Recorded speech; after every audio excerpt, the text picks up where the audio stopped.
Hello दोस्तों, स्वागत है आपका अपने चैनल नॉलेज स्काई पर। और मैं हूं आपका दोस्त अंबर तिवारी और ये है आपकी रात 8:30 बजे की क्लास, जो कि आपको संडे को आज मिल रही है। और जैसे कि मैं बहुत दिनों से प्रॉमिस कर रहा था आप सभी से कि मैं स्पेक्ट्रम लेकर आने वाला हूं आप सभी प्यारे बच्चों के लिए। तो जी हाँ दोस्तों, आज से हम स्टार्ट करने वाले हैं स्पेक्ट्रम को। ठीक है, तो स्पेक्ट्रम में 18 चैप्टर्स हैं दोस्तों, 18 चैप्टर्स। और मैंने मॉड्यूल बनाया हुआ है कि इस 18 चैप्टर को हम पर डे एक चैप्टर को करेंगे एक क्लास में, तो सो दैट कि 18 क्लास आपकी होंगी। लेकिन हमने टारगेट रखा हुआ है कि हम 20 क्लासेस में 20 आवर्स में आपको बहुत अच्छे तरीके से पूरे के पूरे स्पेक्ट्रम बुक को कंप्लीट करा देंगे, जिसमें हम पढ़ेंगे 1600 से लेकर 1947 तक, 1600 से लेकर 1947 तक सभी कुछ आपके लिए कंफर्म करा देंगे। और ये जो क्लासेस होंगी ये बाइलिंगुअल होंगी, मतलब हिंदी में भी होंगी और इंग्लिश में भी होंगी आप सभी प्यारे बच्चों के लिए। तो यदि आप हमारे चैनल पर नए हैं तो हमारे चैनल को प्लीज़ सब्सक्राइब करें, साथ ही बेल आइकन बटन को क्लिक करके रखें ताकि आपको सारे लेटेस्ट नोटिफिकेशन जो है वीडियोज़ के मिलते रहे। अब दोस्तों चलिए आगे बढ़ते हो। देखिए यहाँ पर क्या होता है कि बहुत सारे बच्चे बहुत अच्छे अच्छे कमेंट्स जो है वो देते हैं हमारे लिए, सो दैट कि आज से हमने एक न्यू इनिशिएटिव लिया कि हम हर दिन एक बच्चे का एक कमेंट, चाहे वो अच्छा कमेंट हो चाहे आपकी कोई क्वेरी, उसको लेंगे और उसको जर्नली हम सॉल्व करेंगे। तो सबसे पहले प्रिया जर्नलिस्ट जी को मैं थैंक यू बोलना चाहूँगा आपके कमेंट के लिए, जिन्होंने हमारे फ्री ऑफ कॉस्ट कोर्सेज़ को काफ़ी अप्रिशिएट किया। और आप बहुत सारे बच्चे जो अप्रिशिएट कर रहे हैं, और मैं कुछ इन्होंने कंपेयर भी किया है, सो दैट मैं से हाइड करना चाहूँगा कि क्योंकि हमारा लक्ष्य किसी को नीचे दिखाना है, कंपेयर करना नहीं है। बट आपके अनुसार हमारे जो फ्री कोर्सेज़ हैं वो बहुत सारे चैनल्स के पेड कोर्सेज से भी अच्छे हैं, जो कि काफ़ी सारे बच्चों आप में से भी और किसी ने कहा। तो थैंक यू सो मच कि आप सभी इतना अप्रिशिएशन हमें दे रहे हैं, इतना प्यार दे रहे हैं। Thank you very much. आगे बढ़ते दोस्तों, हम जो हमारी आज की क्लास स्टार्ट करने वाले हैं वो है मॉडर्न हिस्ट्री ऑफ इंडिया। जी हाँ दोस्तों, मॉडर्न हिस्ट्री ऑफ इंडिया, जिसमें हम स्पेक्ट्रम को 20 घंटे में ख़त्म करेंगे, जिसमें हम स्पेक्ट्रम को 20 घंटे में ख़त्म करेंगे। और हम पढ़ेंगे 1600 से लेकर 1947 तक की पूरी हिस्ट्री, जो कि यूपीएससी ईपीएफओ के लिए और यूपीएससी प्रीलिम्स दोनों एग्ज़ाम के पॉइंट ऑफ व्यू से आपके लिए बहुत ज़्यादा इंपॉर्टेंस रखेगी। तो यदि आप हमारे चैनल पर नए हैं तो प्लीज़ सब्सक्राइब जरूर करके रख लें, ताकि इंपॉर्टेंट क्लासेस के नोटिफिकेशन आप तक सही समय पर पहुंचते रहें।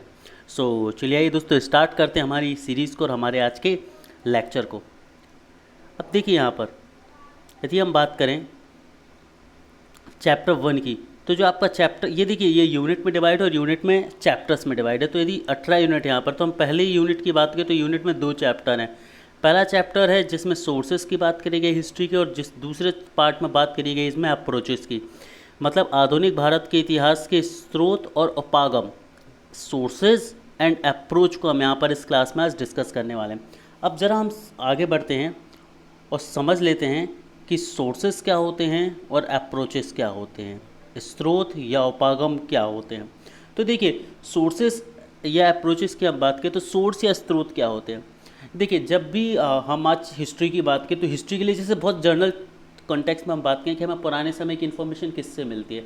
जैसे कि आप बात करें रामायण या महाभारत, जब आप पढ़ते हैं, इन ग्रंथ को पढ़ते हैं या इन ग्रंथ पर बनी हुई मूवीज़ या टीवी सीरियल्स देखते हैं, तो आपको उस समय क्या कैसी चीज़ें रही होंगी, आपको कैसे पता है कि राम जी 4 भाई थे, या और दशरथ जी उनके पिता थे, राम जी को वनवास जाना पड़ा, या इन सभी चीज़ें, या कौरव पांडवों में लड़ाई हुई, महाभारत हुई और क्या कुछ हुआ वहाँ पर, ये चीज़ें आपको कैसे पता है। उस समय लिखी गई जो कथाएं थी, महाभारत रामायण या उपनिषद लिखे गए, या जो भी काव्य कविताएं लिखी गई, जो भी पोइट्रीज़ लिखी गई, उन सभी की हेल्प से आपको ये चीज़ मिल पाई थी। तो वैसे ही हर एक समय पर क्या होता है, कुछ चीज़ नोट्स, कुछ लोग पुरालेख लिखते हैं, कुछ लोग आर्चीव्स लिखते हैं, आर्काइव्स लिखते हैं, बुक्स लिखते हैं। तो ये सभी जो सोर्स चीज़ें होती हैं सोर्सेस कहलाती हैं, जो आपको आगे आज के समय में पुराने समय की जानकारी है देते हैं।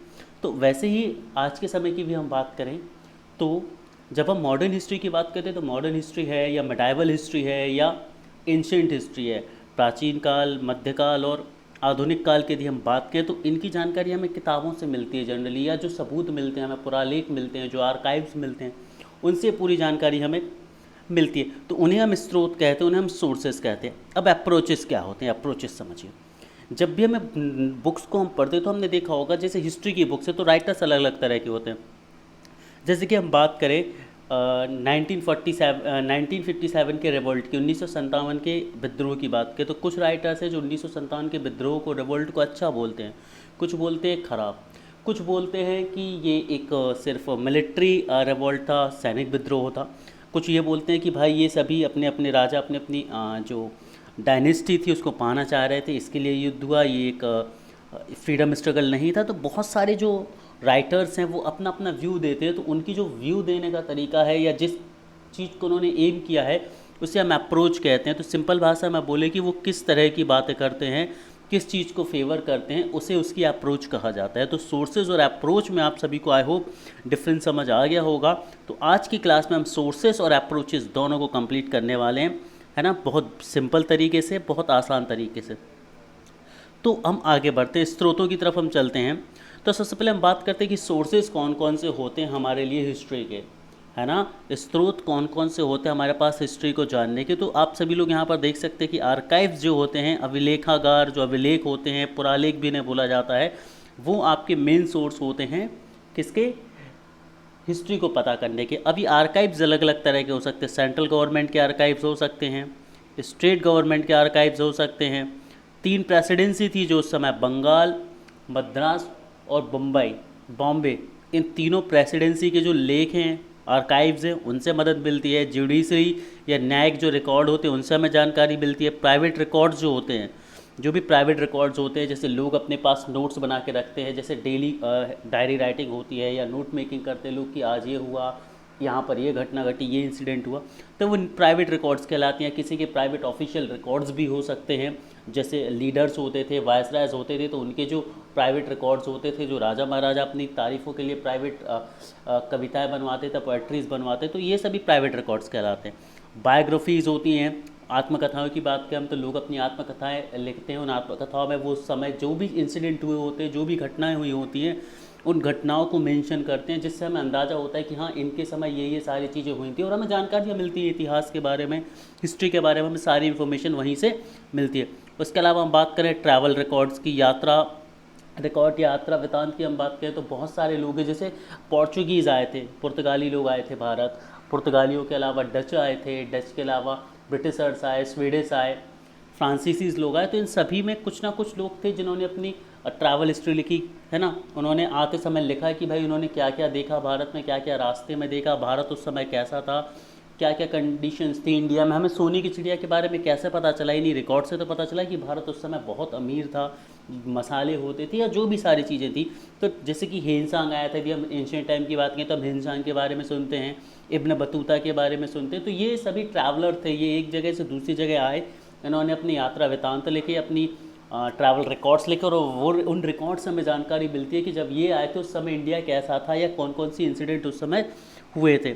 वही ओरल एविडेंसेस भी होते हैं। ओरल एविडेंसेस के मतलब हम बात करें कि मौखिक कहानियाँ जो होती हैं, जो हम अपने परदादा से सुनते आते हैं, अपने इंसेस्टर से सुनते आते हैं, वो उनसे सुनते आते हैं, एंड सो ऑन। उसके अलावा यूरोपियन रिकॉर्ड्स हैं। हम सभी को पता है कि भारत में यूरोपियन कंट्रीज़ ने इन्वेट किया था। इन्वेट मतलब सारी की सारी यूरोपियन कंट्रीज़ आई थी भारत में एक एक करके, जिनमें से एक ब्रिटिशर्स भी थे जो सबसे ज़्यादा लंबे समय तक रुके थे, ठीक है। पोर्चुगीज़ भी उन्हीं में से थे, पुर्तगाली लोग, या और फ्रांचीसीज आए थे, डच आए थे। तो ये यूरोप, तो इनके अपने रिकॉर्ड थे, ऑफिशियल रिकॉर्ड। उन रिकॉर्ड्स के बारे में हम बात करते हैं। न्यूज़पेपर थे, है ना, उसके बाद पेंटिंग्स थे, लिटरेचर्स थे, और पार्लियामेंट्री रिकॉर्ड्स। तो ये सभी जो थे ये सोर्सेज थे, ये सोर्सेज हैं जिनसे हमें उस टाइम की जानकारी मिलती है, उस समय की जानकारी मिलती है कि उस समय चीज़ें कैसी थी, क्या क्या घटनाएं हुई। ये सभी जानकारियाँ हमें जिनसे मिलती हैं उन्हें हम सोर्स कहते हैं। आई होप चीज़ें आपको यहाँ तक क्लियर हो गई होंगी। तो इतने सारे सोर्सेज, और इनमें से इंपॉर्टेंट सोर्सेज को हम आज की क्लास में डिस्कस करने वाले हैं। चलिए दोस्तों, तो सबसे पहले हम बात करते हैं आर्चीव्स अथवा पुरालेख की, ठीक है। आर्चीव्स अथवा पुरालेख क्या होते हैं, जरा आइए अब इन्हें डिस्कस करते हैं, ठीक है। तो जो आर्चीव्स होते हैं ये बेसिकली कब बनाए जाते हैं, जब भी कोई ऑफिशियल पर्पस होता है, जो कोई ऑफिशियल काम किया जाता है, तो उस समय जो डॉक्यूमेंट्स प्रिपेयर किए जाते हैं, जो कागज़ बनाए जाते हैं, उन्हें पुरालेख कहते हैं, ठीक है। जैसे कि मान लीजिए कोई भी एक हिस्टोरिक इवेंट होता है, तो उस समय के लिए जो पेपर्स बनाए जाएंगे वो आपके अभिलेख कहलाएंगे, पुरालेख कहलाएंगे। पुराने समय में हम चले एंशिएंट टाइम में, तो हम सभी ने पढ़ा था कि अशोक के पुरालेख हमें मिलते हैं, है ना, ताम्रपत्रों पर, कॉपर पेपर्स पर लिखे हुए मिलते हैं। तो ये सभी अभिलेख कहलाते हैं, ठीक है। ये ऑफिशियल डॉक्यूमेंट माने जाते हैं। उस समय जो ताम्रपत्र या पत्रों पर लिखे होते थे वो भी ऑफिशियल डॉक्यूमेंट माने गए थे। तो जब भी कोई ऑफिशियल फैक्ट होता है, कोई भी ऑफिशियल डिसीजन लिया जाता है, ठीक है, तो दस्तावेज़ बनाया जाता है, और उन्हीं दस्तावेज़ों को, उन्हीं डॉक्यूमेंट्स को हम क्या बोलते हैं, उन डॉक्यूमेंट्स को हम बोलते हैं पुरालेख बोलते हैं। ये सबसे ऑथेंटिक सोर्स माने जाते हैं, ये सबसे साक्ष्य, ऐसे साक्ष्य माना जाता है जो कि ऑथेंटिक होते हैं, भरोसेमंद होते हैं और विश्वसनीय होते हैं। ठीक है। अब जो गतिविधियाँ होती हैं वो वाणिज्यिक गतिविधियाँ हो सकती हैं, प्रशासनिक हो सकती हैं, सामाजिक हो सकती हैं, सोशल, लीगल, कमर्शियल और एडमिनिस्ट्रेटिव हो सकती हैं, जितनी भी ये गतिविधियाँ होती हैं आपकी। चलिए आगे बढ़ते हैं। अब हम कुछ एग्जाम्पल देख लेते हैं, कुछ आर्चीव्स के हम एग्जाम्पल कुछ आर्काइव्स के हम एग्जाम्पल देख लेते हैं, कुछ अभिलेखों के हम एग्जाम्पल देख लेते हैं। तो हम बात करें जैसे सम्राट अशोक के समय की हम बात करें, सम्राट अशोक ने अपने समय पर बहुत सारे अभिलेख आर्काइव्स लिखवाए थे। ठीक है। उसके अलावा ईस्ट इंडिया कंपनी की हम बात करें तो ईस्ट इंडिया कंपनी के समय बहुत सारे जो आर्काइव्स हैं, अभिलेख हैं, जिनसे हमें उस समय की जानकारी मिलती है कि ईस्ट इंडिया कंपनी ने क्या क्या डिसीजन लिए, कैसे कंट्री इम्पैक्ट हुई हमारी, क्या क्या हिस्टोरिकल इवेंट हुए, तो ये सभी हमें जानकारियाँ मिलती हैं। ठीक है। तो यहाँ पर वही चीज़ें मैंने, देखिए यहाँ पर दोनों लैंग्वेज में, जो चीज़ यहाँ पर मैंने इंग्लिश में लिखी हुई है वही चीज़ यहाँ पर मैंने हिंदी में लिखी हुई है, आप पीछे भी देख सकते हैं, सो दैट्स हिंदी मीडियम वाले बच्चे और इंग्लिश मीडियम वाले बच्चे दोनों अच्छे से पढ़ पाएँ और समझ पाएँ। ठीक है। यहाँ पर मैंने कुछ प्रूफ भी लिए हुए हैं, कुछ इमेजेस लिए हुए हैं आप सभी के लिए, आप देख सकते हैं यहाँ पर इन्हें। ये ब्रिटिश गवर्नमेंट के समय को कुछ पेपर्स हैं जिन्हें हम आर्काइव्स के तौर पर लेते हैं। ये उस समय ब्रिटिश गवर्नमेंट ने कुछ एक्शंस लिए तो उन एक्शंस के लिए लेटर्स, पेपर्स प्रिपेयर हुए, तो इन्हीं पेपर्स को हम एक आर्काइव की तरह, अभिलेखों की तरह संरक्षित करके रखते हैं, क्योंकि यही वो चीज़ें हैं, पेपर्स हैं, ऑथेंटिक पेपर्स हैं, साक्ष्य हैं, जो हमें उस ज़माने के बारे में जानकारी देते हैं और समझाते हैं कि उस समय चीज़ें कैसी रही होंगी। चलिए आगे बढ़ते हैं दोस्तों, और अब हम देखते हैं कि जो अभी हमने देखा कि आर्काइव्स को हमने समझा क्या होता था। अब आर्काइव्स अलग अलग तरह के होते हैं, central government, state government, personal archives, foreign archives, उन सभी को हम बारी बारी से पढ़ने वाले। तो सबसे पहले हम पढ़ेंगे सेंट्रल गवर्नमेंट आर्काइव, भारत सरकार के अभिलेख अथवा पुरालेख की हम बात करते हैं। ठीक है। तो यहाँ पर समझिए, the national archive of India is located in new Delhi. तो जो नेशनल आर्काइव ऑफ इंडिया वो न्यू दिल्ली में है, राष्ट्रीय अभिलेखागार जो है वो नई दिल्ली में स्थित है, और इसमें जो हैं वो सेंट्रल गवर्नमेंट ऑफ इंडिया के बहुत सारे आर्काइव रखे हुए हैं, बहुत सारे जो पुरालेख हैं भारत सरकार के वो सभी कहाँ पर रखे हुए हैं, राष्ट्रीय अभिलेखागार नई दिल्ली में रखे हुए हैं, और इन्हीं से बहुत सारे साक्ष्य मिलते हैं, बहुत सारे प्रूफ मिलते हैं हमें मॉडर्न हिस्ट्री ऑफ इंडिया के। ये सभी के सभी जनरली क्या है, ब्रिटिश रूल के समय के जो ऑथेंटिक डॉक्यूमेंट्स हैं उन्हें रखे हुए हैं। वहाँ पर जो उन्होंने डिसीजंस लिए थे ऑन पेपर, जो बिल पास किए थे, वो सभी के सभी इंपॉर्टेंट जो आर्काइव्स हैं, इंपॉर्टेंट जो अभिलेख हैं, वो सभी के सभी द नेशनल आर्काइव जो कि न्यू दिल्ली में है वहाँ पर रखे हुए हैं। और ये सभी हमें मॉडर्न हिस्ट्री की, आधुनिक इतिहास के बारे में सारी की सारी ऑथेंटिक और सही सही एग्जैक्ट इन्फॉर्मेशन प्रदान करते हैं। तो सेंट्रल गवर्नमेंट के आर्काइव होते हैं पहले तो। उसके बाद बारी आती है राज्य सरकारों के आर्काइव, अपने स्टेट गवर्नमेंट के आर्काइव। अब स्टेट गवर्नमेंट के आर्काइव क्या होते हैं, मान लीजिए जैसे हम बात करें पौंडीचेरी में, तो पौंडीचेरी में डचेस थे। पौंडीचेरी में कौन थे, डचेस थे। तो पौंडीचेरी डचेस के जो डॉक्यूमेंट थे वो वहाँ पर पौंडीचेरी गवर्नमेंट के पास हो सकते हैं, लोकल गवर्नमेंट के पास हो सकते हैं। यदि हम बात करें राजस्थान की, तो वहाँ पर राजपूत लोग थे, तो राजस्थान के जो डॉक्यूमेंट्स होंगे वो राजस्थान गवर्नमेंट के पास होंगे। तो ये जो चीज़ें होती हैं, जिस स्टेट में जो जो लोकल हैपनिंग्स, जो जो लोकल चीज़ें हुई थी, उन लोकल लोगों के, उन लोकल राजाओं के जो डॉक्यूमेंट्स थे वो वहाँ की आज सरकारों के पास है, तो वो राज्य सरकारों के अभिलेख कहलाते हैं जो उस जगह पर मिलते हैं। ठीक है। तो जो राज्य सरकारों के अभिलेख हम अलग से क्यों पढ़ते हैं, देखिए केंद्र सरकार के जो अभिलेख है वो ओवरऑल होते हैं, लेकिन राज्य सरकारों के जो अभिलेख होते हैं वो उस निश्चित क्षेत्र के, उस फिक्स रीजन के बारे में हमें हिस्ट्री बताते हैं कि उस रीजन में हिस्ट्री कैसी रही थी, उस पर्टिकुलर रीजन में, उस प्रमुख क्षेत्र में कौन कौन सी घटनाएं घटी थी। ठीक है। तो ये लोकल जो स्टेट गवर्नमेंट के आर्काइव्स होते हैं, ये उस जगह, क्योंकि हमें सभी को पता है कि भारत जो था वो पूरी प्रोविंसेस में बटा हुआ था, प्रिंसली स्टेट्स में बटा हुआ था, छोटे छोटे राजवाड़ों में बटा हुआ था। तो हर एक राजवाड़े का अपना इतिहास था, हर एक राजवाड़े का अपना इतिहास था, और उसके अपने ही क्या थे, कुछ आर्काइव्स थे, अपने अभिलेख थे। तो उन सभी की जो जानकारी है वो हमें प्रदान करता है ये। इसीलिए राज्य सरकारों के जो अभिलेख हैं ये भी काफ़ी इंपॉर्टेंस रखते हैं। अब हम बात करते हैं इनमें से कुछ प्रमुख क्या थे, तो जो फॉर्मर ब्रिटिश इंडियन प्रोविंसेस थे, पूर्व ब्रिटिश भारतीय प्रांत थे, उनके अभिलेख अलग हैं। प्रिंसली स्टेट्स, उस समय की प्रिंसली स्टेट्स मतलब वो जिन्होंने सीधा शासन किया था। ठीक है। संबंधित रियासतों के बारे में हम बात करें तो उनके अभिलेख जो थे। उसके अलावा जो फॉरेन एडमिनिस्ट्रेशन था, फॉरेन एडमिनिस्ट्रेशन का एग्जांपल मैं आपको ऐसे दे सकता हूँ कि देखिए 5 जो विदेशी ताकतें थी, यूरोपियन कंट्रीज़ थी, वो भारत में इन्वेट हुई थी, भारत में आई थी।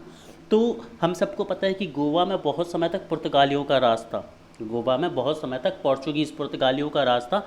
तो जैसे जो पुर्तगाली एक फॉरेन एडमिनिस्ट्रेशन होगा, जो पुर्तगाली जो शासन करेंगे, एडमिनिस्ट्रेशन करेंगे, वो फॉरेन होगा, फॉरेन एडमिनिस्ट्रेशन होगा। तो उनके जो रिकॉर्ड्स होंगे वो फॉरेन रिकॉर्ड्स में आएंगे। उसके अलावा रिकॉर्ड्स ऑफ इंडियन प्रोविंसी स्टेट की हम बात करें, जैसे राजपूताना है, या नीचे हम बात करें टीपू सुल्तान डायनेस्टी की तरफ हम बात करें, या जो लोकल और तरह के जो राजा महाराजा रहे थे उनके जो अपने रिकॉर्ड्स रहे थे उनकी हम बात कर रहे हैं यहाँ पर, है ना, भारतीय रियासतों के रिकॉर्ड की बात करें हम। चलिए आगे बढ़ते हैं, और अगली हम बढ़ते आगे। अब यहाँ पर हम बढ़ते हैं कि 3 प्रेसिडेंसीज़ के अभिलेख, आर्काइव्स ऑफ 3 प्रेसिडेंसीज। हम सभी को पता है कि ब्रिटिश रूल के समय 3 प्रेसिडेंसी थी, ठीक है। 3 प्रेसिडेंसी कौन कौन सी थी? पहली थी बंगाल प्रेसिडेंसी, पहली कौन सी थी? बंगाल प्रेसिडेंसी, दूसरी थी बॉम्बे प्रेसिडेंसी, और तीसरी थी मद्रास प्रेसिडेंसी। तो हर प्रेसिडेंसी के पास अपने अपने रिकॉर्ड्स थे, ठीक है। तो जो प्रेसिडेंसी के रिकॉर्ड्स थे आज के समय में वो हमें बताती कि उस प्रेसिडेंसीज़ में कल्चर कैसा था, गवर्नमेंट रूल कैसे करती थी, उन प्रेसिडेंसीज़ में लोगों के हालात कैसे थे। तो जब यदि हम प्रेसिडेंसी वाइज देखें कि हमें कैसा डेटा चाहिए, तो प्रेसिडेंसी वाइज भी हमें डेटा मिलता है। तो देखिए, जो डेटा प्राप्त करने के या सोर्स के जो तरीके होते हैं प्राप्त करने के, वो कई अलग अलग हो सकते हैं, जैसे state government, central government, personal. तो उन्हीं में से एक है तीनों प्रेसिडेंसी के अपने अपने आधिकारिक पत्र, आधिकारिक अभिलेख, है ना, ऑथेंटिक आर्काइव्स की हम बात कर रहे हैं। तो यदि हम बात करें बंगाल प्रेसिडेंसी की, तो जो बंगाल प्रेसिडेंसी था, बंगाल प्रेसिडेंसी में बहुत सारे जो डॉक्यूमेंट थे वो प्लासी का युद्ध हुआ था, वहाँ पर बक्सर बैटल हुई थी। तो इन सभी के बारे में जो इंपॉर्टेंट इन्फॉर्मेशन होती है वो हमें कहाँ से मिलती है? बंगाल प्रेसिडेंसी के आर्काइव से, बंगाल प्रेसिडेंसी के अभिलेखों से मिलती है कि भाई प्लासी की बैटल या बक्सर की बैटल क्यों हुई थी, उनके परिणाम क्या हुए थे, उनके बाद वहाँ के एडमिनिस्ट्रेशन में क्या क्या चेंजेस आए थे, वहाँ पर कैसे सिविल राइट्स कैसे थे, यदि हम बात करें वहाँ पर जो कोर्ट सिस्टम था वो कैसा था। तो ये सभी जानकारियाँ हमें बंगाल प्रेसिडेंसी से मिलती हैं, ठीक है। उसके अलावा हम बॉम्बे प्रेसिडेंसी की बात करें, तो बॉम्बे प्रेसिडेंसी में आज की डेट में तो हम बात करें तो वहाँ पर बॉम्बे सचिवालय था, बॉम्बे सेक्रेटरीट था। तो बॉम्बे सेक्रेटरीट में जो डॉक्यूमेंट्स रखे गए थे वो उस समय के वेस्टर्न इंडिया के पश्चिमी जो क्षेत्र था भारत का, उस पश्चिमी क्षेत्र की सारी जानकारी हमें प्रदान करते हैं। वह मद्रास प्रेसिडेंसी की बात करें तो मद्रास प्रेसिडेंसी के पास सबसे बड़ा डिपॉजिटरी है। मद्रास प्रेसिडेंसी में 1670 से लेकर 1947 तक के बहुत ज़्यादा महत्वपूर्ण रिकॉर्ड पाए गए हैं, और वो हमें उस समय की सबसे एक बोलना चाहिए एक विटाल रोल प्ले करते, एक बहुत बड़ा रोल प्ले करते उस समय की हिस्ट्री के बारे में हमें जानकारी देने में।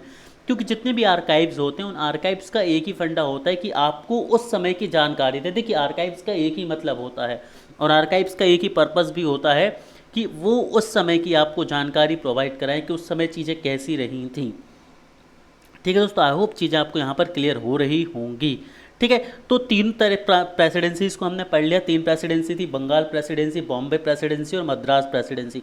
बंगाल प्रेसिडेंसी में क्या था कि बंगाल प्रेसिडेंसी से हमें मेनली देखिए क्या होता था, बंगाल उस समय ब्रिटिशर्स के लिए बहुत इंपॉर्टेंट था, क्योंकि बंगाल एक रिच पोर्शन था भारत का। वहाँ पर उन्होंने अपनी भारत के ऊपर जब ओवरऑल रूल कर लिया था, तो वहाँ उन्होंने अपनी कैपिटल राजधानी भी बनाया था बंगाल को। काफ़ी बाद में भारत की राजधानी दिल्ली बनी, लेकिन बहुत समय तक बंगाल को इन्होंने राजधानी बनाया। बंगाल में ही कलकत्ता में हमारा पहला सुप्रीम कोर्ट भी बना था। तो बंगाल में काफ़ी ज़्यादा चीज़ें हुई थी। बंगाल के ऊपर से जब उन्होंने अपना आधिपत्य किया था, हम सभी आगे पढ़ेंगे कि किस तरह से बंगाल के ऊपर जब पूरा ब्रिटिश गवर्नमेंट का रूल हो गया था, पूरी तरह से जब ब्रिटिश गवर्नमेंट ने बंगाल के ऊपर अपना अधिकार कर लिया था, तो वहीं से एक तरह से पूरा भारत उनकी पकड़ में आने लगा था। तो बंगाल जो है, बंगाल प्रेसिडेंसी जो है, वो जो हिस्ट्री है हमारी, मॉडर्न हिस्ट्री, हमारा आधुनिक भारत है, उस आधुनिक भारत के लिए बहुत ज़्यादा इंपॉर्टेंट रखता है, क्योंकि काफ़ी सारी चीज़ें वहीं से शुरू हुई थी, ठीक है। और प्लासी ऑफ बैटल इसलिए इंपॉर्टेंट है क्योंकि प्लासी ऑफ बैटल के बाद जो था वो हिस्ट्री पूरी तरह से बदल गई थी, और पूरी तरह से अंग्रेज़ जो थे वो हावी हो गए थे, बंगाल पूरी तरह से उनके पास चला गया था। तो बहुत सारे इंपॉर्टेंट इंसिडेंट वहाँ पर हुए थे, इसीलिए बंगाल प्रेसिडेंसी, बॉम्बे प्रेसिडेंसी या मद्रास प्रेसिडेंसी के जो आर्काइव्स हैं, जो प्रेसिडेंसी के अभिलेख हैं, वो काफ़ी महत्वपूर्ण हैं उस समय के इतिहास को बताने के लिए। आगे हम बढ़ते हैं, यूरोपीय देशों के पुरालेख, आर्काइव्स ऑफ यूरोपियन कंट्रीज़। अब यूरोपियन कंट्रीज़ के आर्काइव्स क्या हैं? देखिए होता क्या था, 5 यूरोपियन कंट्रीज़ जो थी वो भारत आई थी। तो जब यूरोपियन कंट्रीज़ के लोग भारत आए, तो भारत आने के बाद जब वो वापस गए तो उन्होंने भारत के बारे में बहुत सारी चीज़ें लिखी, बहुत सारे डॉक्यूमेंट्स प्रिपेयर किए, है ना, मैप्स बनाए, क्लियर, पेंटिंग्स बनाए। तो ये सभी चीज़ें वो अपने साथ ले गए और वहाँ पर उन्होंने स्टोर करके रखे। ठीक है, तो उनके पास भी बहुत सारे ऑथेंटिक ऐसे रिसोर्सेज हैं, ऐसे आर्काइव्स हैं, ऐसे पुरालेख हैं जो भारत की हिस्ट्री को जानने के लिए इम्पोर्टेंस रखते हैं, और उनसे हमें बहुत सारी इम्पोर्टेंट इन्फॉर्मेशन जो है वो मिलती है। क्लियर, कि जब वो भारत आए थे तो उन्होंने किस चीज़ का पहले ट्रेड किया, किस पर्पज़ से वो भारत आए थे, किस रास्ते से भारत आए थे। क्लियर, उस समय किन किन राजाओं के पास वो गए थे, वो राजाओं का नेचर कैसा था, कैसे उन्होंने कंट्री में इन्वेट किया। तो ये जो सारी चीज़ें हैं, सारी की सारी चीज़ें इन यूरोपियन कंट्रीज़ के जो आर्काइव्स हैं, यूरोपीय देशों के जो पुरालेख हैं, उनसे हमें प्राप्त होते हैं। ठीक है, इसमें हम बात करें कि जो ऐसे पोर्चुगीज़ थे, पोर्चुगीज़ मतलब जो पुर्तगाली थे, पुर्तगालियों का मुख्य संबंध यदि हम बात करें तो वो गोवा से रहा है। ठीक है, ये काफ़ी समय बाद गोवा से गए थे। तो गोवा में जो पुर्तगालियों से संबंधित जितने भी आर्काइव्स हैं, डॉक्यूमेंट है, पुरालेख है, वो सभी के सभी हमें गोवा में मिलते हैं, और ये बताते हैं उस समय भारत कैसा था, उस समय का गोवा या वो क्षेत्र कैसा था। और उस समय हमें पुर्तगालियों के बारे में भी जानकारी देते हैं कि पुर्तगालियों की नीतियाँ कैसी रही थी, पुर्तगालियों ने किस तरह ट्रेड किया, किस तरह भारत को अपने कब्जे में लेने की कोशिश की। ठीक है, और कौन कौन से उनके वायसराय आए थे, उनकी क्रियाकलाप किस तरह से थे, उनके इन्वेंशन या उन्होंने जो भी भारत को अपने अंडर लेने के जो भी स्टेप्स लिए वो किस तरह के थे। तो ये सारी की सारी जानकारी हमें यूरोपीय देशों के पुरालेखों, आर्काइव्स ऑफ यूरोपियन कंट्रीज से मिलते हैं। क्लियर, उसी तरह हम बात करें डचेस की, तो डचेस का जो रिलेशन था वो पूरी तरह से कोचीन से और मालाबार से था। कोचीन, मद्रास और मालाबार 3 जगह से था। ठीक है, और हम सभी ये चीज़ जानते हैं कि जो डचेस आए थे उनका काम ट्रेड करना तो कम था, लेकिन क्रिश्चियनिटी को फैलाना ज़्यादा था। तो ये चीज़ हमें कैसे पता चली? ये चीज़ हमें पता चली जब डचेस आए तो उनके जो आर्काइव्स हमें मिले, उनके जो पुरालेख हमें मिले, उससे ये चीज़ें पता चली कि वो इंडिया में किस पर्पज़ से आए थे, उन्होंने कैसे काम किया, कैसे क्रिश्चियनिटी को फैलाने की कोशिश की, कैसे भारतीय हिंदुओं को, मुसलमानों को या अन्य धर्मों के लोगों को क्रिश्चियन होने के लिए मजबूर किया, क्रिश्चियनिटी में बदला। ठीक है, तो ये सभी चीज़ें, घटनाएं हमें उन पुरालेखों से, उन आर्काइव से ही मिलती हैं। That is why archives are very important, और सोर्सेज से ही हमें ऑथेंटिक इन्फॉर्मेशन मिलती है कि उस समय का भारत कैसा रहा होगा, क्या क्या चीज़ें हमने फेस करी, किस तरह से यूरोपियन पावर्स ने कंट्री में इन्वेट किया, किस तरह से कंट्री को अपने अंडर लिया, हमने क्या गलतियाँ करी। ठीक है, क्या क्या इंपॉर्टेंट इंसिडेंट हुए। तो ये सारी चीज़ों को फाइंड आउट करने के लिए जो आर्काइव्स होते हैं, जो पुरालेख होते हैं, ये बहुत ज़्यादा ज़रूरी होते हैं, और एक बहुत इंपॉर्टेंट रोल भी ये सभी प्ले करते हैं। अब आगे बात करते हैं हम न्यायिक पुरालेख की, जुडिशियल रिकॉर्ड्स की हम बात करते हैं कि जुडिशियल रिकॉर्ड्स क्यों इंपॉर्टेंस रखते हैं। ठीक है, जुडिशियल रिकॉर्ड्स या जुडिशियल आर्काइव को हम डिस्कस करते हैं ज़रा। न्यायिक अभिलेख या पुरालेख की हम बात करते हैं। तो देखिए, उस समय हम बात करें तो सुप्रीम कोर्ट ऑफ बंगाल था, क्योंकि हम सभी को पता है कि बंगाल में सबसे पहले सुप्रीम कोर्ट बना था। आप सभी के लिए क्वेश्चन है, लाइव चैट में मुझे आंसर दीजिए कि सुप्रीम कोर्ट कब फॉर्म हुआ था, सुप्रीम कोर्ट कब फॉर्म हुआ था। आपका ईयर मुझे कमेंट सेक्शन में आप सभी लोग आंसर में बताएंगे। तो जैसे हम बात करें, मेयर्स कोर्ट होते थे, मेयर्स कोर्ट जो होते थे डिस्ट्रिक्ट कोर्ट्स के इक्विवेलेंट होते थे। तो जो मेयर्स कोर्ट होते थे फोर्ट विलियम में, उनका जो अपना रिकॉर्ड है, एक तो वो ऑथेंटिसिटी देता है, उस समय की जानकारी देता है, फोर्ट विलियम का मेयर कोर्ट के रिकॉर्ड। वही हम बात करें सुप्रीम कोर्ट जो था बंगाल का, है ना, सर्वोच्च न्यायालय जो बंगाल का था, उसके जो अपने आर्काइव्स हैं, उसके जो अपने डॉक्यूमेंट्स हैं, वो इंपॉर्टेंट इन्फॉर्मेशन देते हैं उस समय की। उसके अलावा बॉम्बे का जो मेयर कोर्ट था, मेयर कोर्ट ऑफ बॉम्बे, ये भी हमें उस समय की इन्फॉर्मेशन देता है। अब हम जुडिशियल रिकॉर्ड को क्यों लेते हैं, ज़रा ये समझिए। देखिए क्या होता था, जुडिशरी मतलब उस समय की, जैसे आज जो जुडिशरी है वो ऑथेंटिक है, ठीक है, पावर है, पावरफुल है, या वहाँ पर जो रिकॉर्ड होंगे वो गवर्नमेंट प्रोसेस रिकॉर्ड होंगे, मतलब उनमें गलतियाँ नहीं होंगी, वो फेक नहीं हो सकते, वो प्रॉपर ऑथेंटिक रिकॉर्ड हैं, ऐसे साक्ष्य जिन पर हम भरोसा कर सकते हैं। तो सेम उस समय भी था कि जो जुडिशरी थी, जो न्यायालय थे, उनके जो रिकॉर्ड होते थे वो ऑथेंटिक होते थे, भरोसेमंद होते थे, रिलायबल होते थे। इसीलिए उन्हें भी जो है आज के समय में, या हम एक ऑथेंटिक सोर्स लेके चलते हैं जिससे हमें इतिहास की, हिस्ट्री की एग्जैक्ट इन्फॉर्मेशन, सही सही जानकारी बिल्कुल मिल सकती है। इसीलिए जो आर्काइव्स होते हैं जुडिशरी के, वो इम्पोर्टेंस रखते हैं। ठीक है, इसके बाद हम बात करते हैं पार्लियामेंट्री आर्काइव्स की। तो पार्लियामेंट्री आर्काइव में पार्लियामेंट्री आर्काइव या संसद के अभिलेख या पुरालेख। तो संसद के अभिलेख या पुरालेख में क्या होता था, जो संसद थी उस समय, पार्लियामेंट थी, वो अलग अलग तरह के रूल्स पास करती थी, बिल पास करती थी, उनके अपने पेपर्स होते थे। तो वो तो गवर्नमेंट प्रोसेस कर रही है ना, गवर्नमेंट जिस चीज़ में इन्वॉल्व है वो ऑथेंटिक होंगे, वो सबसे रिलायबल सोर्स माने जाते हैं। इसीलिए संसद के अभिलेख, जिनमें हम बात करें पार्लियामेंट्री पेपर की, मतलब संसदीय पत्र की बात करें, है ना। उसके अलावा पार्लियामेंट क्या करती थी, अलग अलग कमेटियों को बनाती थी। तो जो कमेटियाँ होती थी अपनी रिपोर्ट पेश करती थी, तो वो जो रिपोर्ट है उस समय की इशूज़ के ऊपर बनते थे। तो इन रिपोर्ट से हमें जानकारी मिलती है कि उस समय कौन कौन से मुद्दे थे भारत में, और उन मुद्दों को हल करने के लिए सरकार क्या क्या कर रही थी। जैसे हम सभी को पता है बाल विवाह के लिए क्या क्या किया गया, ठीक है, एजुकेशन के लिए काम किए गए थे। तो ये सभी चीज़ें हमें किन से मिलती हैं, उन रिपोर्ट से मिलती हैं, जो रिपोर्ट संसदीय समिति, पार्लियामेंट्री कमेटी देती थी। इसके अलावा जो कमीशन होती थी, अलग अलग कमीशन होती थी जो अलग अलग मुद्दों पर बनती थी, उन कमीशन या उन समितियों के द्वारा जो डेटा दिया जाता था, वो डेटा हमारे एक बहुत ज़्यादा इंपॉर्टेंट सोर्स है आज की डेट में। वही हम बात करें, गवर्नमेंट जो बिल पास करती थी, गवर्नमेंट जो बिल पास करती थी वो बिल, ठीक है, और गवर्नमेंट जो लॉ पास करती थी वो लॉज, ये सभी काफ़ी रिलायबल और ऑथेंटिक सोर्स माने गए थे।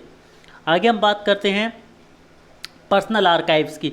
पर्सनल आर्काइव्स में क्या क्या आता है आपका, पर्सनल आर्काइव में जो लीडर थे, नेता थे, नेताओं के अपने जो नोट्स होते थे या अपने जो रिकॉर्ड्स होते थे, या व्यक्तियों या उनके परिवारों के अपने जो रिकॉर्ड होते थे वो, अब ये क्या होते थे, व्यक्तियों के अपने जो रिकॉर्ड होते थे ये आसपास की उनकी लोकेलिटी की, उनकी कम्युनिटी के बारे में इंफॉर्मेशन हमें देते थे। मान लीजिए कि कोई सिख संप्रदाय है, तो सिख संप्रदाय में लोगों के या परिवारों के जो शिलालेख रहेंगे, उनके आर्काइव्स रहेंगे, उनके नोट्स रहेंगे, वो हमें जानकारी देंगे कि उस समय सिखों की स्थितियाँ क्या थी, उनके सामने क्या चीज़ें फेस की, या उनका कल्चर कैसा था उस समय। तो ये जानकारी हमें उनके लोकल रिकॉर्ड से मिलती है, निजी रिकॉर्ड से मिलती है, इसीलिए इन्हें भी काफ़ी इंपॉर्टेंस दी गई थी। इसके बाद हम बात करें विदेशी संग्रहालयों के पुरालेख, तो क्या होता है, देखिए हम सभी को पता है कि इंडिया में फॉरेन कंट्रीज़ आई थी। तो जब ये फॉरेन कंट्री वापस पहुंची तो इंडिया के बारे में बहुत सारी इन्फॉर्मेशन लेके गई थी। उस इन्फॉर्मेशन को, उन चीज़ों को उन्होंने अपने संग्रहालयों में, अपने म्यूजियम्स में रखा। तो वो म्यूजियम्स में रखी हुई चीज़ें भी हमारे लिए, हमारा इतिहास जानने के लिए, हमारी हिस्ट्री जानने के लिए काफ़ी इंपॉर्टेंट सोर्स बनते हैं। ठीक है दोस्तों, जैसे कि हम बात करें ब्रिटिश म्यूजियम जो कि लंदन में है, उसमें बहुत सारे पेपर्स रखे हुए हैं, इंपॉर्टेंट पेपर्स। कौन कौन से पेपर्स हैं, जो वायसराय है या सेक्रेटरीट है उनकी, या जो हाई रैंक के ऑफिसर, उन्होंने जो पेपर्स रखे हुए हैं, ठीक है, ब्रिटिश वायसराय, सचिवालय और उच्च रैंक के जितने भी अधिकारी, उन्होंने अपने कागजात, पेपर्स वहाँ पर रखे हुए, जिनसे हमें जानकारी मिलती है। क्यों, क्योंकि ये ऑफिशियल्स के लेटर्स हैं, ऑफिशियल्स के डॉक्यूमेंट है, तो डेफिनेटली ये कहीं ना कहीं गवर्नमेंट के ऑथराइज डॉक्यूमेंट है, तो इनके ऊपर जो जानकारी है वो ऑथेंटिक है, वो बिल्कुल सही रही होगी। ठीक है, क्लियर। तो ये काफ़ी इंपॉर्टेंट बात रखते हैं। उसके अलावा लंदन म्यूज़ियम में रखे हुए और पाकिस्तान में रखे हुए कुछ इंपॉर्टेंट डॉक्यूमेंट जो हैं वो काफ़ी मुख्य स्रोत माने गए हैं भारतीय इतिहास को जानने के लिए। अब हम बात करते हैं आत्मकथा और यात्रा वृतांत के बारे में। तो बहुत सारे जो लोग हैं वो अपनी आत्मकथाएं लिखते हैं। अपनी आत्मकथाओं में वो उस समय की मुद्दों के बारे में लिखते हैं, उन्होंने क्या क्या चीज़ें फेस की उस बारे में लिखते हैं। तो उनकी आत्मकथाओं में सही जानकारियाँ होती हैं और उन जानकारियों से भी हम अपने इतिहास को समझ पाते हैं। इसी तरह यात्रा वृतांत, जब लोग एक जगह से दूसरी जगह जाते हैं तो अपनी ट्रैवल हिस्ट्री लिखते हैं कि जब वो जा रहे थे तो उन्होंने क्या क्या चीज़ों को फेस किया, क्या क्या चीज़ें देखी, जहाँ पर रुके उस जगह का कल्चर कैसा था। तो ये जो यात्रा वृतांत होते हैं ये भी आपको उस समय की बहुत सटीक जानकारी देते हैं। यदि हम बात करें 1600 से 1997 के बीच, तो इस समय भी जो हमारा मॉडर्न हिस्ट्री कहलाती है, इस समय भी बहुत सारे लोग भारत आए थे, बहुत सारे लेखक भारत आए थे, बहुत सारे राइटर्स, बहुत सारे फिलोसोफर्स भारत आए थे और इन्होंने भारत को देखा, भारत को एनालिसिस किया और भारत के बारे में बहुत सारी चीज़ें लिखी उस समय के भारत के बारे में, जिनको आज हम पढ़कर ये पता लगा सकते हैं कि उस समय लोगों ने किस नज़रिए से भारत को देखा था, भारत में क्या क्या था, क्या इशूज़ थे, क्या चैलेंजेस थे, क्या परेशानियां थी भारत की। उन सभी को हम आज के समय पढ़ सकते हैं और समझ सकते हैं। तो ये काफ़ी ऑथेंटिक सोर्स हमारे हिस्ट्री के बारे में बनता है। आगे हम बात करते हैं न्यूज़पेपर की। तो भाई न्यूज़पेपर से तो बड़ा कोई भी ऑथेंटिक या रिलायबल सोर्स होता नहीं है, क्योंकि न्यूज़पेपर क्या होता है, उस समय के मुद्दों को प्रदर्शित करता है, उस समय के इशूज़ को रिफ्लेक्ट करता है। तो यदि हम न्यूज़पेपर की बात करें तो बंगाल गजट हम सभी जानते हैं, ऑगस्टक जेम्स ऑगस्टक हिक्की ने लॉन्च किया था। जेम्स ऑगस्टक हिक्की ने जो पेपर लॉन्च किया था वो कौन सा था आपका, द गजट, बंगाल गजट। ठीक है, तो बंगाल गजट जो है वो इंडिया का पहला न्यूज़पेपर है, जेम्स ऑगस्टक हिक्की के द्वारा लॉन्च किया गया। और ये क्वेश्चन कई बार न्यूज़ में पूछा जा एग्ज़ाम्स में पूछा जा चुका है, तो आप सभी को याद रखना है। ठीक है, इसके अलावा भी बहुत सारी चीज़ें थी, जैसे कि हम बात करें इंडियन नेशनल कांग्रेस थी, जो इंडियन नेशनल कांग्रेस की जो फाउंडिंग मेंबर्स थे, मतलब वो लोग जिन्होंने इंडियन नेशनल कांग्रेस बनाई थी, उसमें से बहुत सारे लोग तो जर्नलिस्ट थे, तो वो न्यूज़ का या जर्नल बनाने का काम करते थे। तो जिससे हमें उनकी जो डॉक्यूमेंट है उससे भी उस समय हमें जो इंडियन नेशनल कांग्रेस थी उनकी नीतियाँ क्या थी, उन्होंने किस तरह काम किया, उन्होंने इंडिया को फ्रीडम दिलाने के लिए कैसे कैसे स्टेप्स उठाए, तो वो सभी जो इन्फॉर्मेशन है वो हमें इन रिलायबल सोर्सेज के थ्रू मिलती रहती है। तो दोस्तों यहाँ पर आप लोग देख सकते हैं कुछ न्यूज़पेपर को मैंने मेंशन किया हुआ है, जैसे जेम्स ऑगस्टक हिक्की ने लॉन्च किया था द बंगाल गजट, तो ये 1780 में लॉन्च किया था बंगाल गजट, जिसको हम कलकत्ता जर्नल एडवर्टाइज़र भी बोलते थे। उसके बाद कलकत्ता गजट आया था 1784 में, मद्रास कोरियर आया था 1788 में, बॉम्बे हेराल्ड आया था 1789 में। बॉम्बे हेराल्ड कब आया था, 1789 में। इसके बाद हम चलते तो कुछ और हैं, हिंदू आया था, ठीक है, जीएस सुब्रमण्यम अय्यर द्वारा आया था हिंदू। इसके बाद हम बात करें केसरी आया था, महात्रा आया था बाल गंगाधर तिलक के द्वारा, है ना। बंगाली आया था सुरेंद्र नाथ बनर्जी के द्वारा। अमृत बाजार पत्रिकाएं थी शिशिर कुमार घोष के द्वारा, है ना। सुधारक आया था गोपाल कृष्ण गोखले के द्वारा। और ये बहुत सारी एक लिस्ट है, जब आपको पीडीएफ मिले तो आप इसे पढ़ सकते हैं। ठीक है गाइस, अब हम बात करते हैं, आई होप यहाँ तक चीज़ें आपको सोर्सेज समझ आ गए होंगे। यदि सोर्सेज आपको समझ आए हैं तो और चीज़ों में मज़ा आ रहा है तो आप एक बार प्लीज़ मुझे लाइव चैट के थ्रू बताएं। पहला टॉपिक थोड़ा सा बोरिंग है, बट मैंने कोशिश करी है कि उसको किसी भी तरह से अच्छा और इंटरेस्टिंग रखा जाए आप सभी के लिए। रिसोर्सेज थोड़े से बोरिंग है, सेकंड चैप्टर से आपको काफ़ी मज़ा आएगा जब हम पढ़ेंगे कि किस तरह से फॉरेनर्स जो हैं यूरोपियंस जो हैं उन्होंने इन्वेट किया, भारत में आए, और कैसे कैसे हमारी चीज़ों को उन्होंने इंटरफेयर करना चालू किया, और कैसे उन्होंने भारत के ऊपर अपना अधिकार जमाया। तो ये काफ़ी इंटरेस्टिंग स्टोरी सेकंड चैप्टर से आपको मिलेगी। अभी चीज़ें थोड़ी सी बोरिंग है, बट सोर्सेज इंपॉर्टेंट है, क्योंकि सोर्सेज पर क्वेश्चन कई बार पूछा जा चुका है, इसीलिए सोर्सेज को हम अहमियत देकर पढ़ रहे हैं दोस्तों।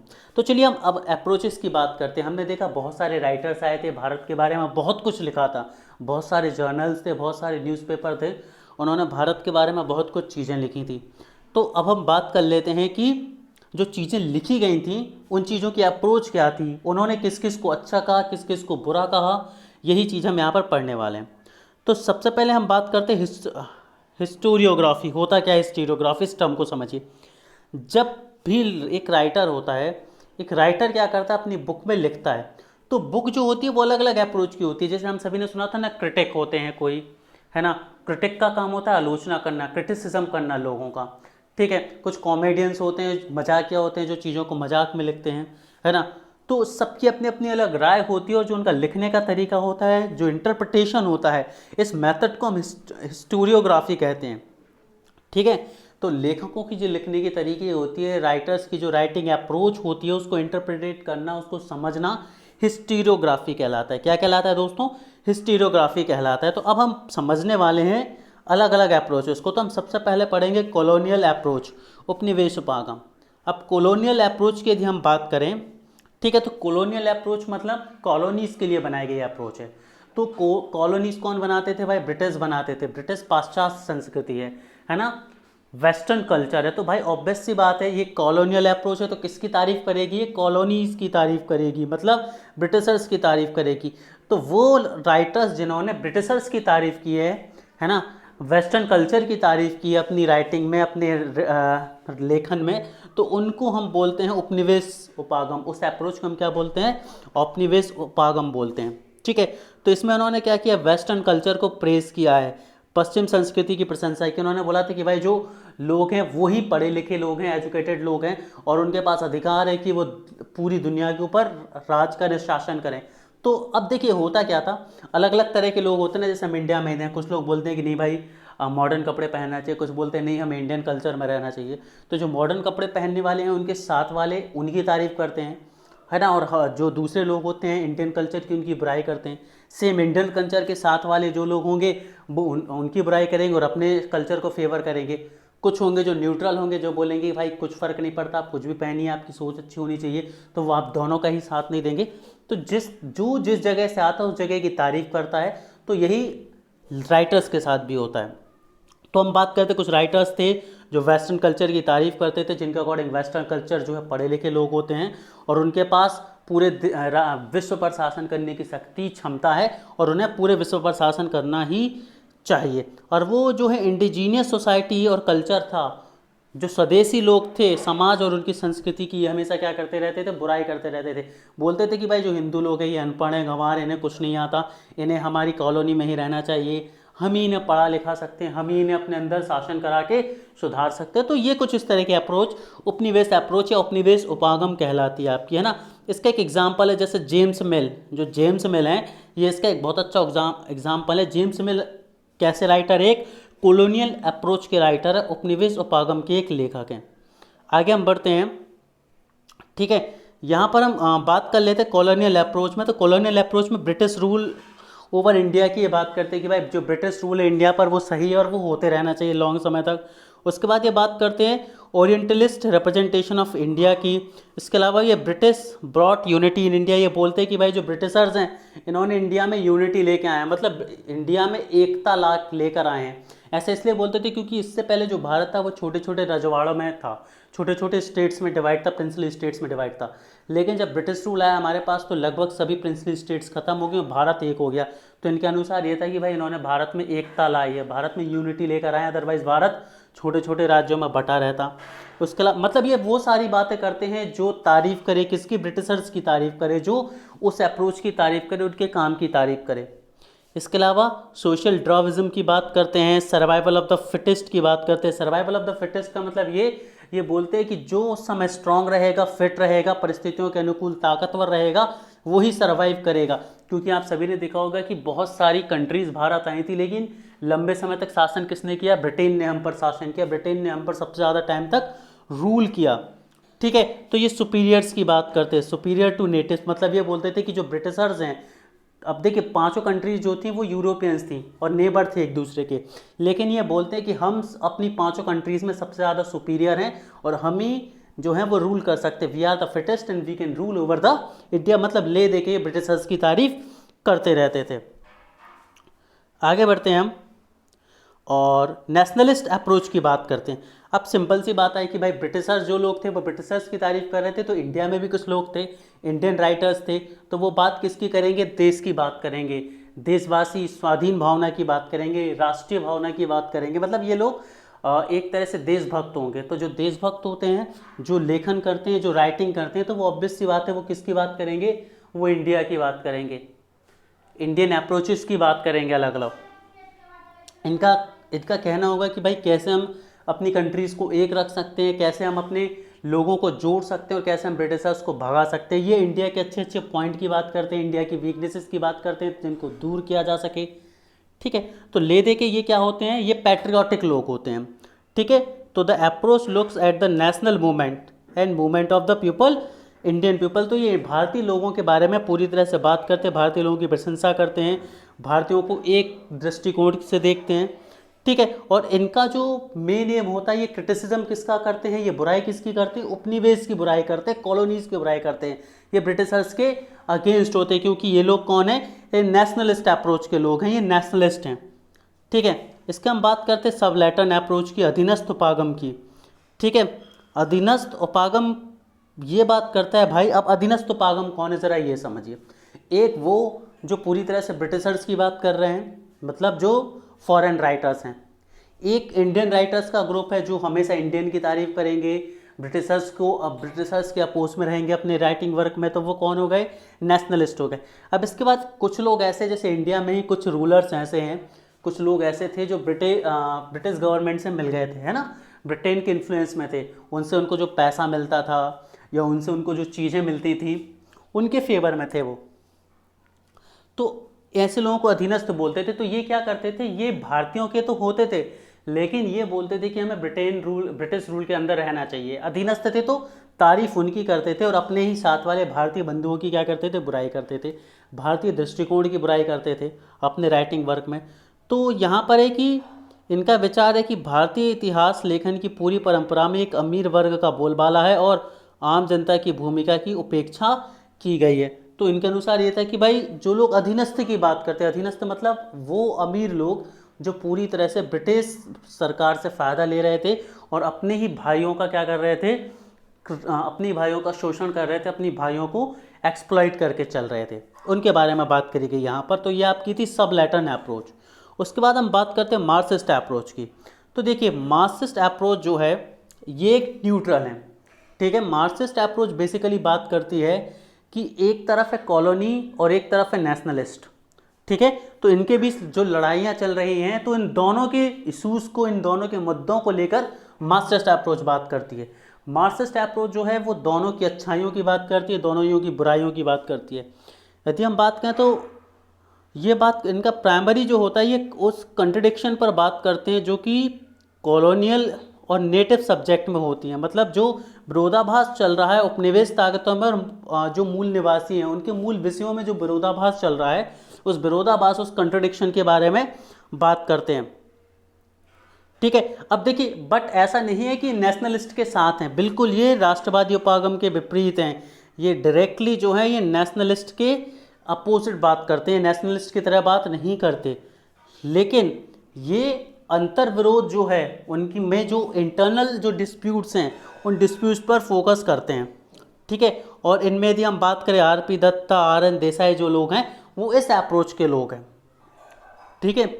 आगे हम बात करते हैं कुछ और चीज़ों को लेकर जिनमें हम सांप्रदायवाद उपागम को डिस्कस करते हैं, कम्युनिस्ट अप्रोच की बात करते हैं। अब कम्युनिस्ट अप्रोच कहाँ से आती है ज़रा समझिए। कम्युनिस्ट अप्रोच है ये इंडिया से खड़ी हुई है। इंडिया से कैसे खड़ी हुई है? इंडिया में सिख हैं, ईसाई हैं, मुस्लिम हैं, हिंदू हैं। तो अलग अलग कम्युनिटी के लोग अपनी अपनी कम्युनिटी के बारे में लिखते हैं, अपनी अपनी कम्युनिटी की परेशानियों के बारे में लिखते हैं। यदि उनका शोषण किसी दूसरी कम्युनिटी के द्वारा हो रहा है तो उस कम्युनिटी की बुराई के बारे में लिखते हैं, ठीक है। जैसे कि हम बात करें शेड्यूल कास्ट है, तो शेड्यूल कास्ट है, शेड्यूल ट्राइब है, तो उस समय उनका एक्सप्लॉयटेशन बहुत ज़्यादा था। तो वहाँ से कुछ लोग आते हैं जो उनके बारे में लिखते हैं, कुछ मुस्लिम्स के बारे में लिखते हैं।